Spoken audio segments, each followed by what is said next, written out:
Principal of inheritance and variations. Hello students, आज की video में हम डिस्कस करेंगे एक और चैप्टर जो कि है principle of inheritance and variation. One day one chapter re NEET का स्पेशल कैप्सूल की सीरीज में हम लोग पढ़ रहे हैं। लास्ट डे हमने breathing and exchange of gases किए थे, फिर उसके PYQs किए थे एंड देन कुछ इंपॉर्टेंट क्वेश्चंस किए थे 3 वीडियो में। आज भी सेम टू सेम ही सिस्टम रहेगा। आज हम पढ़ेंगे principle of inheritance and variation, then शाम को इसके PYQs मिलेंगे एंड रात को general 15 very hard type of important questions मिलेंगे। ठीक है, अगर आप लोगों को हर एक चैप्टर के अवर्शन रीजन की भी एक वीडियो चाहिए तो आपको मुझे कमेंट में बता सकते हैं, हम उसके लिए भी वीडियो बनाएंगे। चलिए देरी ना करते हुए शुरू करते हैं आज की वीडियो को। Principal of inheritance and variation, देखिए इसको 10 मिनट में हम कंप्लीट करेंगे। सबसे पहले शुरू करते हैं टर्म जेनेटिक्स। टर्म जेनेटिक्स किसने दी थी? तो W बैटसन ने टर्म जेनेटिक्स दी थी। फादर ऑफ जेनेटिक्स कौन है? मेंडल साहब। Father of experimental genetics Morgan साहब। Father of modern genetics W Bateson. Punnett square किसने दिया था? RC पुनेट ने दिया था। क्रोमोसोमल थ्योरी ऑफ इनहेरिटेंस, यानी कि मेंडल ने जीन को बोला था कि वो इनहेरिटेंस करता है, क्रोमोसोम इनहेरिटेंस करता है। ये बात किसने कही, या जीन और क्रोमोसोम को कंपेयर किसने किया? तो फटन एंड बॉवरी ने 1902 के अंदर। लिंकेज की टर्म किसने दी? मॉर्गन ने। एक्स बॉडी, जिसे एक्स क्रोमोसोम बाद में कहा गया, वो किसने दिया? हैंकिंग ने 1891 में। मेंडल की वर्क की रीडिस्कवरी 1900 में की डी वरीज, टेस्मार्क एंड कोरेंस, तीनों ने मिलकर। Double helix configuration of DNA किसने दी? वॉटसन एंड क्रिक ने। मेंडल ने किस पर काम किया? मेंडल ने पी पे यानी मटर पे, पाइसम सेटाइवम पे काम किया। 7 सालों तक काम किया, 1856 से 1863, और इन्होंने 7 कैरेक्टर्स को पढ़ा। ठीक है, चलिए इनकम्प्लीट डोमिनेंस क्या होता है, यानी कि जो डोमिनेंट एलील है वो कंप्लीटली अपना डोमिनेशन ना दिखा पाए, जैसे कि मिराबलिस जलापा यानी 4 o'clock में देखा गया, और स्नैप ड्रैगन यानी डॉग फ्लावर एंथ्रीनियम में देखा गया। इसमें रेड, और जब व्हाइट फ्लावर मल्टीप्लाई कर रहे थे तो रेड बनने की बजाय पिंक बन गए, तो ये इसका एग्जाम्पल था। रेशियो इसकी 1:1 रहती है, चाहे जीनोटिपिकली देख लो चाहे फिनोटिपिकली देख लो। मल्टीपल एलीलिज्म, हमने देखा है कि हर एक जीन के 2 एलील होते हैं, लेकिन ब्लड ग्रुप के केस में 3 एलील पाए गए, इसी को बोलते हैं मल्टीपल एलीलिज्म। को डोमिनेंस, जब 2 दो अलील इकट्ठे डोमिनेंसी शो करें उसे बोलेंगे को डोमिनेंस, जैसे कि ABO ब्लड ग्रुप IA और IB दोनों ही अपने आप को डोमिनेंट समझते हैं और अपने आप को शो करते हैं।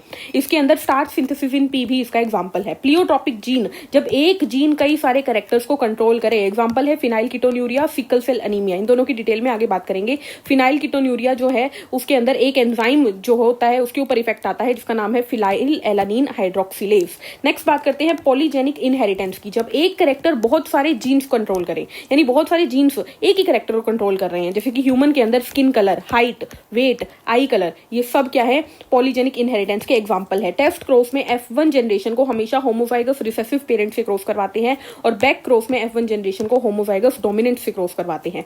सेक्स डिटर्मिनेशन की बात करें तो ह्यूमन में XY मेल होता है, ग्रास होपर में भी XY मेल होता है, जबकि फीमेल XX होती है ह्यूमन एंड ग्रास होपर में। यानी ये क्या है? ये मेल हेट्रोगेमिटी है, यानी मेल के अंदर गैमीट अलग अलग है, हेट्रोगेमिटी है।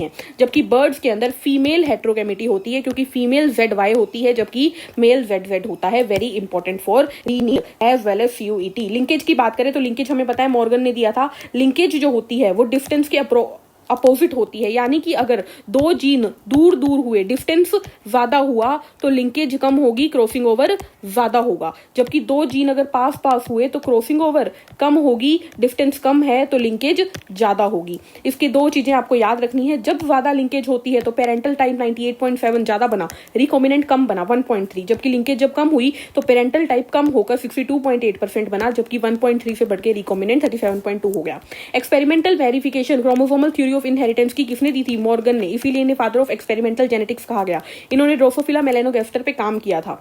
रेशो की बात करते हैं तो मोनोहाइब्रिड की रेशो आपको याद रखनी है, फिनोटिपिक 3:1, जीनोटिपिक 1:1। डायहाइब्रिड की फिनोटिपिक 9:3:1 और जीनोटिपिक 1:1, 2:4, 1:1। कॉम्प्लीमेंट्री जीन की रेशो पूछ ली जाए तो 9:7। डोमिनेंट एपिस्टेसिस की 12:31। सप्लीमेंट्री जीन या रिसेसिव एपिस्टेसिस की 9:3:4। को डोमिनेंस या इनकम्प्लीट डोमिनेंस पूछ ली जाए तो फिनोटिपिक एंड जीनोटिपिक दोनों 1:1। ठीक है, 3 लॉज हमारे इस चैप्टर में डिस्कस हुए हैं। Law of dominance, law of segregation, ये दोनों मोनोहाइब्रिड के बेसिस पे हैं। लॉ ऑफ इंडिपेंडेंस असॉर्टमेंट की डायहाइब्रिड के बेसिस पे है। लॉ ऑफ डोमिनेंस कहता है कि एक जो अलील होता है वो डोमिनेंट होता है दूसरे के ऊपर। लॉ ऑफ सेग्रीगेशन कहता है कि F1 जनरेशन के अंदर मिक्स होने के बाद भी जब सेकंड जनरेशन में गैमीट्स को सेपरेट होना होता है वो एक दूसरे के ऊपर असर नहीं डालते। लॉ ऑफ इंडिपेंडेंट असॉर्टमेंट, जब 2 कैरेक्टर को इकट्ठा रखा जाए तो एक कैरेक्टर का अलील दूसरे कैरेक्टर के अलील पर कोई इफेक्ट नहीं डालता है। मेंडल ने 7 कैरेक्टर की स्टडी की थी, यानी 14 कॉन्ट्रास्ट ग्राफ्टिंग ट्रेट वो कौन कौन से थे? स्टेम की हाइट टॉल या dwarf, flower colour violet white, flower position axil terminal, pod shape inflated constricted, pod colour green yellow, seed shape round wrinkled, seed colour yellow green. इसमें आपको याद रखना है ये वाले सारे डोमिनेंट है, ये वाले सारे रिसेसिव है। सीधे सीधे क्वेश्चन आ सकता है which of the following is a recessive trait in the study of Mendel. Honey bee की बात करें तो हनी बी के अंदर आपको 3 बातें तो पहले याद रखनी है कि 3 टाइप की हनी बीज होती है, ड्रोन, वर्कर, क्वीन। क्वीन जो होती है वो 2n डिप्लॉयड होती है, वर्कर और ड्रोन दोनों ही हैप्लॉयड होते हैं। क्वीन जो होती है वो ओवम बनाती है, ड्रोन जो होता है वो मेल गैमीट बनाता है, जबकि वर्कर कुछ भी नहीं करता, वो सिर्फ काम करता है, स्टेराइल होता है वो। ओवम में जब फर्टिलाइजेशन नहीं होती तो पार्थिनोजेनेसिस से बनता है ड्रोन, जबकि जब मेल गैमीट मिल जाता है तो फर्टिलाइजेशन से बनता है जाइगोट। जाइगोट अगर बी ब्रेड पे फीड करे तो वो वर्कर बन जाता है, और अगर वो रॉयल जेली पे फीड करे तो वो क्वीन बन जाती है। मेंडेलियन डिसऑर्डर्स की बात करते हैं। 5 मेंडेलियन डिसऑर्डर्स है, जिसमें से 2 हमारे सेक्स लिंक्ड हैं एंड 3 ऑटोसोमल लिंक्ड है। सेक्स लिंक्ड है haemophilia, colour blindness, sickle cell anaemia, thalassemia, phenylketonuria, ये तीनों ऑटोसोमल रिसेसिव है। ठीक है, हीमोफीलिया की बात कर लेते हैं। इसके अंदर क्लॉटिंग ऑफ ब्लड वाला जीन जो होता है उसके ऊपर इफेक्ट आता है। क्वीन विक्टोरिया इसके अंदर फेमस है क्योंकि उसकी पूरी फैमिली में हीमोफीलिया है। ये क्रिस क्रॉस इनहेरिटेंस शो करता है यानी मदर टू सन में जाता है। ये ध्यान रखना, ये दोनों ही एक्स लिंक्ड है, तो मेल में ज्यादा होती है, फीमेल में कम होती है, क्योंकि मेल में एक ही एक्स है, फीमेल में 2 एक्स क्रोमोसोम है। कलर ब्लाइंडनेस की बात करें तो ये सेक्स लिंक रिसेसिव है। रेड और ग्रीन कलर में पहचान नहीं कर पाता ये इंसान। 8% मेल में, 0.4% फीमेल में। सिकल सेल एनीमिया की बात करें तो ये भी ऑटोसोमल रिसेसिव डिसीज है। इसमें क्या होता है, बीटा ग्लोबिन चेन की 6th पोजीशन पे गैग की जगह गुग आ जाता है, यानी ग्लूटामिक एसिड की जगह वेलिन आ जाता है। ठीक है, तो जो नॉर्मल हीमोग्लोबिन की शेप होती है, आरबीसी की शेप होती है, वो चेंज होकर सिकल सेल बन जाती है। ठीक है, फिनाइलकीटोन्यूरिया की बात करते हैं। ये ऑटोसोमल रिंग रिसेसिव है, ये मेंटल रिटार्डेशन कोज करता है। इसमें फिनाइल एलानिन से टायरोसिन बनने वाला एंजाइम पे इफेक्ट आता है, तो टायरोसिन नहीं बनता, फिनाइल एनालिन इकट्ठा होता जाता है और वो हमारे लिए डेंजरस होता है, मेंटल रिटार्डेशन कर देता है। थैलेसीमिया की बात करें तो ये भी ऑटोसोमल रिंग रिसेसिव डिसीज है। इसमें अल्फा और बीटा चेन की सिंथेसिस कम हो जाती है, जिसकी वजह से ये कम होने की वजह से एनीमिया हो जाएगी। अल्फा थैलेसीमिया में HbA1 HbA2 जीन पर इफेक्ट आता है, क्रोमोसोम नंबर 16 पे, और बीटा थैलेसीमिया में HbB जीन क्रोमोसोम 11 पे। ठीक है, नेक्स्ट चलते हैं क्रोमोसोमल डिसऑर्डर्स पे। इनमें आपको एन्यूप्लॉइडी, पॉलीप्लॉइडी, इन दोनों को अलग अलग याद रखना है। एन्यूप्लॉइडी में क्या होता है, जब क्रोमेटिड सेपरेट हो रही होती है तो वो सही से सेपरेट नहीं हो पाती, जिसकी वजह से एक क्रोमोसोम गेन या लॉस हो जाता है। जबकि पॉलीप्लॉइडी में क्या होता है, साइटोकाइनेसिस के दौरान सेल ही सही से डिवाइड नहीं हो पाती, जिसकी वजह से पूरा का पूरा set of chromosome he change हो जाता है, मतलब ऐड या लॉस हो जाता है। यहाँ पे एक क्रोमोसोम, यहाँ पर सेट ऑफ क्रोमोसोम, ये प्लांट्स में होता है। अब बात कर लेते हैं तीनों क्रोमोसोमल डिसऑर्डर की। पहला है डाउन सिंड्रोम। डाउन सिंड्रोम में एक क्रोमोसोम एक्स्ट्रा हो जाता है, trisomy of 21 chromosome, 21st chromosome पे एक क्रोमोसोम एक्स्ट्रा। इसकी डिस्कवरी की थी लैंगडोन डाउन ने 1866 में। इसके सिम्टम्स आपको याद रखना है, short statured small rounded head हो जाता है, फरोड टंग हो जाती है, partially open mouth, broad palm हो जाता है, पाम क्रीव आ जाती है, retardation of physical psychomotor mental health. ठीक है, क्लीफिल्टर सिंड्रोम में क्या होता है, इसके अंदर एक क्रोमोसोम की कॉपी अगेन आ जाती है, एक एडिशनल एक्स क्रोमोसोम हो जाता है, 46 की जगह 47 क्रोमोसोम हो जाते हैं, XY की जगह XXY बन जाता है। इसके अंदर मस्कुलिन डेवलपमेंट हो जाती है, फीमेल कैरेक्टर आ जाते हैं, गायनेकोमस्टिया यानी कि enlargement of breast, and sterile होते हैं ये। टर्नर सिंड्रोम की बात करें तो इसके अंदर एक क्रोमोसोम एब्सेंट होता है, एक एक्स क्रोमोसोम चला जाता है फीमेल में से, तो वो 45XO बन जाता है, 46XX की जगह वो 45XO बन गया।